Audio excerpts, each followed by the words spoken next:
తెలంగాణ ప్రభుత్వం ఆనాడు బతుకమ్మ చీరలు అనే కార్యక్రమం మనం 2016-17లో ప్రారంభించినాం అధ్యక్ష. కానీ అంతకంటే ముందే గోపీనాథ్ గారు తన కాన్స్టిట్యున్సీలో బతుకమ్మకి చీర పెట్టే ఒక సంస్కృతిని కూడా తీసుకొచ్చింది గోపీనాథ్ గారు అధ్యక్ష. మనందరం గోపీనాథ్ అని ఇక్కడ పిలుస్తాం కానీ ఆయన మొత్తం కాన్స్టిట్యున్సీలో మాత్రం గోపన్నగానే పిలుచుకుంటారు. ఎక్కడ పోయినా ఏ డివిజన్ పోయినా గోపన్న గోపన్న అని మాట్లాడతారు. ప్రజల్లో నిత్యం మమేకమయ్యే వ్యక్తి అధ్యక్ష.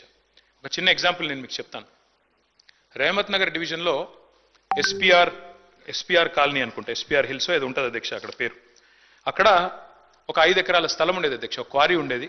ఆ క్వారీ మొత్తం అయిపోయింది. దాని క్వారీ అంతా కూడా ఎక్స్కవేషన్ అయిపోయింది.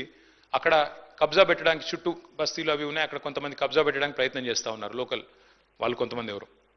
గోపీనాథ్ గారు పట్టుబట్టి ఆనాడు ప్రభుత్వంలో ఉన్న మా అందరిని కూడా తీసుకెళ్లి ఆ ప్లేస్ చూపెట్టి అక్కడ ఒక మంచి పిల్లలు ఆడుకునే ఒక గ్రౌండ్, అదేవిధంగా అక్కడ కమ్యూనిటీ అంతా గ్యాదర్ అయ్యి చేసుకునే కార్యక్రమాలు చేయాలని చెప్పి పట్టుబట్టి దాన్ని ఒక గ్రౌండ్గా తీర్చిదిద్ది అక్కడ బతుకమ్మ వేడుకలు కానీ, అట్లాగే రంజాన్ అప్పుడు అక్కడ కార్యక్రమాలు చేయడమే కానీ, క్రిస్మస్ వేడుకలు చేయడం కానీ ఇవన్నీ కూడా చాలా జాగ్రత్తగా చేసేటాడు అధ్యక్ష.